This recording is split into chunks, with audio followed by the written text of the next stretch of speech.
Bonjour, nous allons aujourd'hui parler de la notion de lien hypertexte. Alors les liens hypertextes vont nous permettre plusieurs choses. Alors d'une part, de faire des liaisons entre les différentes pages de notre site, donc de mettre en place des menus de navigation, et d'autre part, de pouvoir très bien relier également des pages qui proviennent de l'extérieur de notre site. Tout bêtement, la page de site partenaire, vous allez lister vos partenaires et vous voulez que chaque partenaire puisse être cliquable et renvoyé vers la page associée, vers le site associé. Donc on utilisera également cette notion de lien hypertexte. Et puis au-delà de ça, cette balise va aussi vous permettre de procéder à des téléchargements de fichiers, ce que nous verrons également. Et suite à ça, on parlera de la notion d'encre nommée. Alors une encre nommée, c'est une liaison, mais qui va être faite vers un emplacement spécifique de la page en cours. Donc si vous mettez en place un site one page, c'est-à-dire monopage, votre menu, plutôt que de vous renvoyer vers une page différente, va juste vous repositionner à l'intérieur de la page en cours. Donc c'est le principe des encres nommées. J'ai déjà constitué dans Brackets une page HTML que j'ai nommée lien hypertexte, alors avec un underscore à la place de l'espace, et donc le squelette qui est déjà prêt. Donc je vous disais, on a plusieurs types de liens. On va avoir des liens qui vont nous permettre de pointer vers une autre page de notre site. Alors ces liens-là, on appelle ça des liens relatifs ou liens internes. Donc voilà comment les mettre en place. Donc à supposer que je mets en place un menu de navigation, déjà partez du principe qu'un menu de navigation c'est une liste de rubriques, une liste de liens. Moi ce que je vais faire c'est que je vais rediriger du coup les gens vers les différentes pages que j'ai déjà constituées dans le cadre des cours. Donc, par exemple, le premier lien pointerait vers ma page premier essai. Donc premier essai en HTML. Et donc si je veux que cet élément soit cliquable, ça veut dire qu'il va falloir que je l'encadre à l'aide de la balise de lien hypertexte. Alors cette balise, c'est la balise A. Donc qui est associée à une balise de fermeture /A, ce qui veut dire qu'il faut encadrer donc ce texte de cette manière-là. Alors la balise A toute seule ne sert à rien. C'est un peu comme pour les images, juste mettre la balise IMG, ça ne permet pas d'afficher l'image en question. Il faut obligatoirement que je précise la source de l'image. Mais là c'est la même chose, je vais devoir préciser quelle est la page que l'on va afficher suite au clic sur ce texte-là. Et pour ça on utilise un attribut de balise qui est l'attribut href. Et entre guillemets, donc en valeur d'attribut href, vous allez choisir la page que vous rattachez. Donc là ce serait la page premier essai.html. Donc ça y est, on a créé un lien sur ce texte qui nous ouvrira, qui nous affichera la page premier essai.html. Donc on appelle ça un lien relatif. On fait référence à une page qui se trouve dans notre dossier racine de site. Alors si on prévisualise, je vais donc avoir une liste avec un seul élément pour le moment, et en cliquant sur ce texte, alors vous voyez la mise en forme qui est caractéristique des liens hypertextes, cette couleur bleue avec le soulignement. Et donc si je clique sur ce lien, vous voyez la petite main, le curseur qui change de forme pour m'indiquer que c'est cliquable. La page en cours, donc cette page, vous allez voir, va être remplacée du coup par la page premier essai.html. Donc le lien fonctionne. Alors bien sûr, je suis obligé de revenir en arrière avec la flèche du navigateur pour pouvoir retrouver mon menu de navigation. Donc bien sûr, à terme, les systèmes de navigation ne marcheront pas comme ça, on intégrera le menu sur l'ensemble des pages de notre site. Donc voilà, là on a affaire à un lien donc relatif. Si par contre je souhaite avoir à un moment donné un lien qui pointe vers un site extérieur, par exemple, allez savoir pourquoi je veux afficher la page du moteur de recherche Google. À ce moment-là, je vais également encadrer le texte Google à l'aide de la balise de lien, la balise A, donc balise ouvrante, et /A, balise fermante. Et à ce moment-là, au niveau de l'attribut href, je vais spécifier l'adresse, l'URL complète de la page à afficher, avec également le http : Si vous ne le mettez pas, ça ne marchera pas. Donc http : et donc l'adresse de Google, www.google.fr.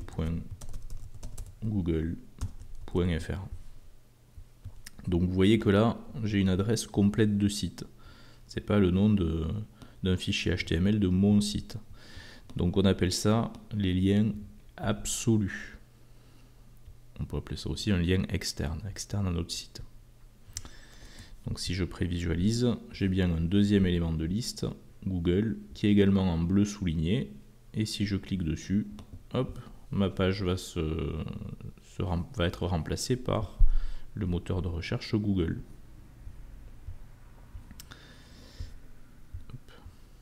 Alors au passage, vous voyez la mise en forme qui change.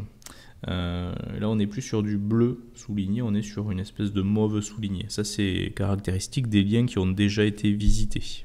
Donc un lien visité a cette mise en forme par défaut, tandis qu'un lien non encore visité est en bleu.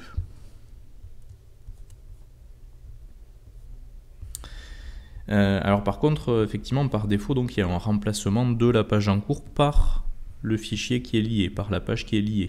Hein. C'est-à-dire qu'on ne reste plus sur la page lien hypertexte, on affiche la page premier essai google.fr. Alors à la limite, c'est normal ce comportement. Et quand vous faites une liaison vers un site externe, ce qui peut être intéressant, c'est de garder quand même votre site, votre page en cours ouverte sur un autre onglet. Donc, en fait, préciser que ce lien externe va s'ouvrir, mais dans un nouvel onglet, dans une nouvelle fenêtre. Alors pour ça, vous avez un autre attribut qui existe, qui est l'attribut de cible, alors target, en HTML, en anglais, et vous allez lui donner la valeur underscore blank. Donc cet attribut-là, avec cette valeur blank, va donc permettre d'ouvrir ce lien, c'est-à-dire Google, dans un nouvel onglet ou une nouvelle fenêtre en fonction du comportement de votre navigateur. Alors, voilà ce que ça va donner. Donc nous avons notre onglet, notre page lien hypertexte, et en cliquant sur Google, c'est donc un nouvel onglet cette fois-ci qui s'ouvre, et l'onglet lien hypertexte est toujours présent. Vous voyez ? Ce qui fait que si je ferme cette page-là, je retomberai forcément sur mon site. Donc pour les liens externes, ça peut être intéressant. Donc voilà, j'ai lié un fichier HTML, j'ai lié un site externe, je pourrais potentiellement lier aussi un fichier. Donc tout type de fichier. Hein. Donc, par exemple, vous voulez pouvoir télécharger suite à ce lien le fichier mp3 full.mp3. Donc en texte du lien, télécharger le fichier full. Donc ce texte-là est donc encadré toujours à l'aide de la balise A, la balise de lien. Alors cette fois-ci, le href, c'est-à-dire ce qu'on ouvre suite au clic sur le lien, ben, ce sera le média concerné, c'est-à-dire le fichier concerné, full.mp3, qui se trouve dans le dossier média et full.mp3. Donc voilà ce que ça va donner. J'ai donc mon nouvel élément de liste, le texte télécharger le fichier full qui est en bleu souligné, qui nous indique qu'il s'agit d'un lien. Mais si je clique dessus, vous voyez que plutôt que de me télécharger le fichier, en fait, il procède à la lecture de ce fichier MP3. Tout simplement parce que le navigateur est capable d'ouvrir le fichier et de le lire. Donc ça peut être problématique. Donc pour préciser qu'il s'agit d'un fichier à télécharger, vous allez rajouter un autre attribut, qui est l'attribut download. Juste download, il n'y a pas spécialement besoin de mettre une valeur. Et à ce moment-là, vous allez voir que le comportement va être différent.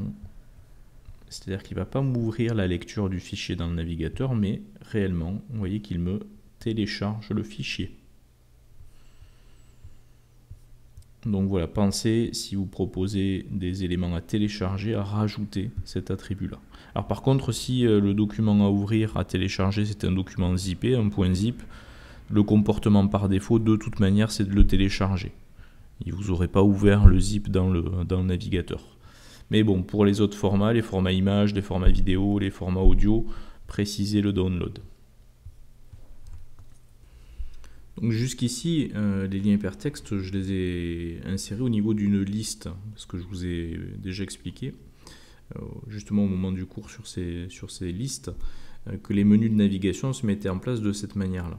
Alors par contre, il n'y a rien qui vous empêche d'avoir à l'intérieur d'un paragraphe de texte un mot ou plusieurs mots qui soient des liens, qui vous renvoient vers autre chose.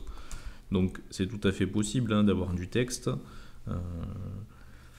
et de rendre un mot cliquable. Pourquoi c'est possible? Parce que la balise de lien est une balise en ligne. Ce n'est pas une balise de type bloc, c'est-à-dire qu'elle ne génère pas de retour à la ligne, elle n'occupe pas tout l'espace en largeur. Donc, ce qui fait que si j'ai un paragraphe avec le texte, cliquez ici pour accéder à la page de détail. Vous pouvez très bien encadrer le cliquer ici par exemple à l'aide de la balise de lien pour en faire du texte cliquable. Le cliquer ici ne sera pas isolé sur une ligne à part. Bon, href égal et on va dire qu'on lit la page vidéo, peu importe. Donc on prévisualise.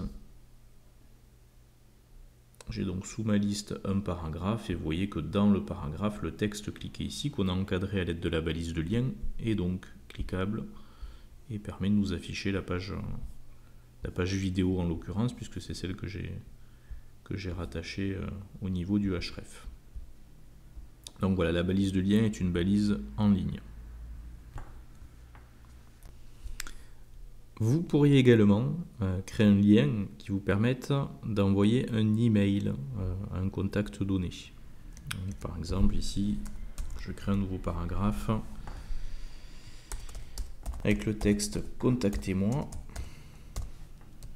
Et si je veux, au moment du clic sur ce texte, pouvoir lancer la création de nouvel email qui m'est destiné, qui est destiné au webmaster donc de ce site.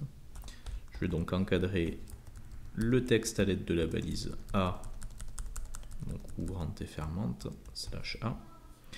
Et cette fois-ci en href, je vais donc saisir non pas un fichier, donc un lien vers un fichier ou l'adresse relative d'une autre page ou une adresse absolue. Je vais utiliser une commande qui est la commande mail_to, M-A-I-L-T-O, 2 points, suivi de l'adresse mail à utiliser pour envoyer le message. Donc là, l'adresse, ce serait l'adresse mail du webmaster donc de ce site. Donc webmaster@monsite.com. Donc bien sûr, il s'agit ici d'une adresse fictive. Vous mettriez votre adresse mail de webmaster. Donc voilà, il faut faire juste précéder l'adresse mail à contacter par la commande mail_to 2 points. Donc tout est accroché, il n'y a pas d'espace. Et donc ceci se met au niveau du href. Donc conséquence, je vais avoir mon nouveau paragraphe avec le texte cliquable. Et au moment du clic, c'est mon logiciel, enfin le logiciel, d'ailleurs on me demande lequel utiliser, de gestion de mail, qui va s'ouvrir. Ça pourrait être le courrier par exemple sur Windows 10. Et donc ce logiciel de messagerie va me proposer donc de créer un compte que je n'ai pas bien sûr. Alors il me proposerait directement donc un nouveau message avec l'adresse de contact webmaster@monsite.com qui serait prédéfinie. Voilà. Alors c'est pas une technique qui est recommandée. La plupart du temps on retrouve un formulaire de contact sur les sites web, tout simplement parce que mettre une adresse mail comme ça en clair au niveau d'une balise de lien, c'est un peu dangereux. C'est-à-dire que l'adresse mail elle va être récupérée par des robots et utilisée derrière pour du spam. Donc vous êtes sûr de recevoir du spam à Google si vous faites ce genre de lien hypertexte dans vos pages. Donc c'est déconseillé. Non. Et puis l'autre chose qui n'est pas hyper intéressante, c'est que vous avez vu, ça m'ouvre un logiciel de gestion de mail. Donc si vous utilisez des webmails, c'est beaucoup moins intéressant. Nous allons maintenant passer à la notion d'encre nommée. Alors pour vous illustrer ce qu'est une encre nommée, on va se rendre sur le site Wikipédia, que vous connaissez sûrement.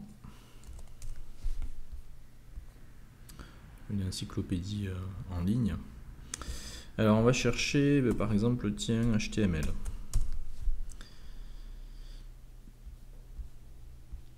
HTML sémantique par exemple. Alors concrètement quand vous êtes sur une page Wikipédia, donc vous avez le sujet, donc le terme défini.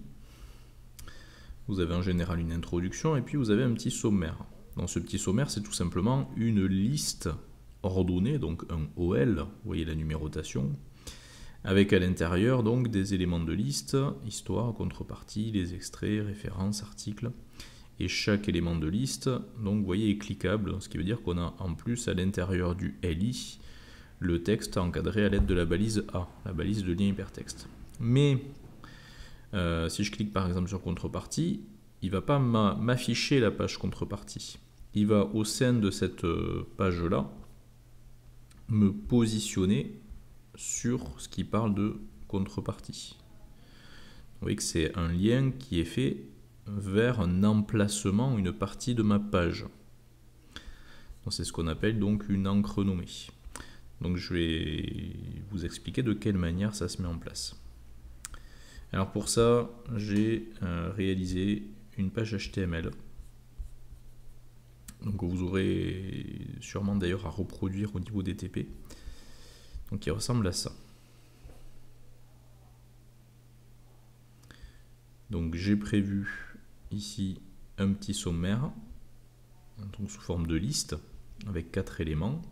Et vous voyez qu'on retrouve ensuite dans le contenu un bon web design, c'est quoi et par où commencer, donc on l'a ici. Le 2, l'importance du responsive web design qui est plus bas. La partie 3, encore un petit peu plus en dessous. Et donc la dernière partie, partie 4, template ou design sur mesure, qui est encore un peu plus bas. Donc l'idée, c'est donc de créer des liens au niveau de ces éléments de liste qui vont me permettre au moment où je clique dessus de me renvoyer vers la partie concernée du site. Donc du coup on aura deux choses à faire. Effectivement créer les liens, mais surtout avant ça définir les différentes parties, les différents emplacements. On en a 4 à définir pour cette page là. Ce qui nous permettra derrière de paramétrer les liens et de leur dire vous pointez vers cet emplacement donné. Alors pour créer les emplacements, on va localiser les différents titres. Donc dans ma page, ici j'ai le titre H2, un bon design par où commencer. Alors si je veux localiser ça comme étant la partie bon web design, à ce moment-là, je vais devoir utiliser un attribut sur ma balise de titre H2 qui sera l'attribut ID. Alors ID pour identifiant en fait. Donc j'identifie cette partie-là et je vais donc lui donner un nom. Alors je vais la nommer bon web design. Alors attention par contre, ne mettez pas d'espace, vous voyez que j'ai mis un underscore, pas d'accent non plus, pas de caractères spéciaux, et ne mettez pas que des valeurs numériques. ID égale 1, ID égale 2, ID égale 3, ça ne marchera pas. Il faut au moins qu'il y ait un caractère texte, donc de l'alpha numérique, pour que ça marche. Donc là, tout simplement, je viens de dire, cette partie-là, c'est la partie bon web design. Et il faut que je fasse de même avec les autres partie de mon site. Donc ici la partie 2, l'importance du responsive web design. De la même manière, au niveau du H2 ouvrant, je vais rajouter l'attribut ID et je vais appeler ça responsive. Et j'enchaîne. Partie 3, l'expérience utilisateur. Je vais lui donner l'identifiant UX. Alors UX pour User Experience. Donc c'est l'expérience utilisateur.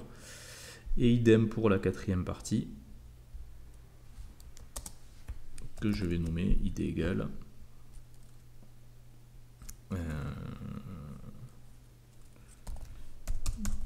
je vais l'appeler template.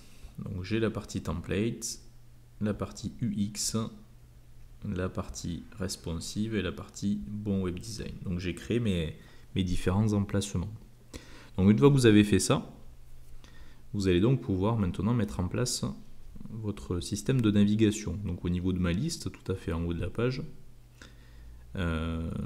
Alors au passage, avant de passer à ça, les identifiants, ça n'a pas d'incidence. Si je reviens sur mon affichage, il n'y a rien qui a changé.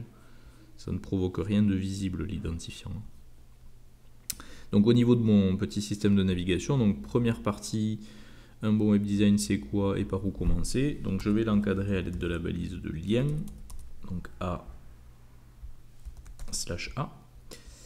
Et pour indiquer qu'au moment du clic sur cette partie, c'est cet emplacement que je cible, auquel je souhaite accéder, je vais donc toujours utiliser l'attribut href, mais cette fois-ci, plutôt que d'aller chercher une page à ouvrir, je vais utiliser le caractère dièse suivi du nom de la partie à afficher. Ici, ce serait dièse bon _ web design. Donc c'est vraiment le dièse qui indique qu'on souhaite avoir accès à un emplacement donné de mon site et pas changer de page. Donc ce serait exactement le même principe pour le reste. Donc ici ce serait un href dièse responsive pour dire je cible l'emplacement responsive sur ma page, c'est-à-dire cette partie-là. On aurait du coup pour la troisième partie également un href égale dièse UX. Rappelez-vous l'identifiant UX, ID égale UX, qu'on avait appliqué au titre de niveau 2 de la troisième partie. Et dernier lien, idem, href égale dièse et template. J'avais nommé cette partie-là template,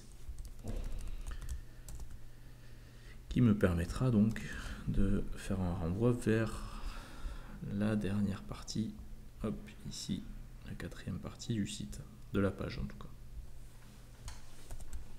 Donc voilà, donc ça se fait en deux temps. Dans un premier temps, on définit les emplacements par le biais de l'attribut ID.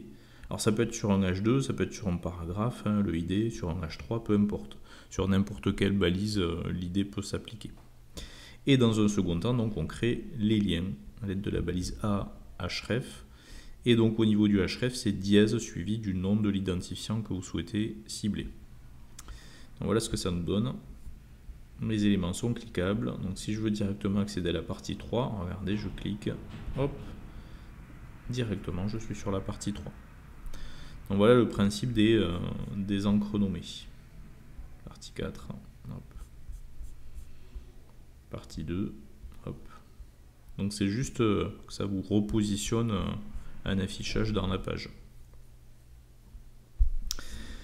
Alors, dernière chose, avant d'arrêter donc ce cours sur les liens hypertextes, vous avez aussi la possibilité de rajouter, en plus du href, en plus de l'attribut target ou de l'attribut download, encore un autre attribut qui est l'attribut title, qui va vous permettre de faire apparaître une petite étiquette au moment du survol du lien pour vous indiquer ce que fait le lien par exemple. Donc je ne vais pas le faire sur ce lien là. Par exemple, ici, tiens, le lien qui me permet d'accéder à une page de détail. Donc si je lui applique un title, détail de l'élément. Ce texte-là, détail de l'élément, apparaîtra au moment où je survolerai donc le lien cliqué ici.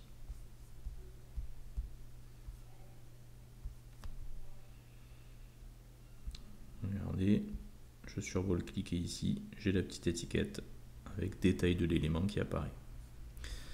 Donc cet attribut title, il marche sur beaucoup de balises. C'est un affichage d'étiquettes.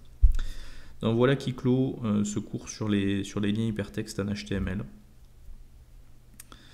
Dans le cours suivant, on parlera des tableaux, les structures tableaux. À très bientôt.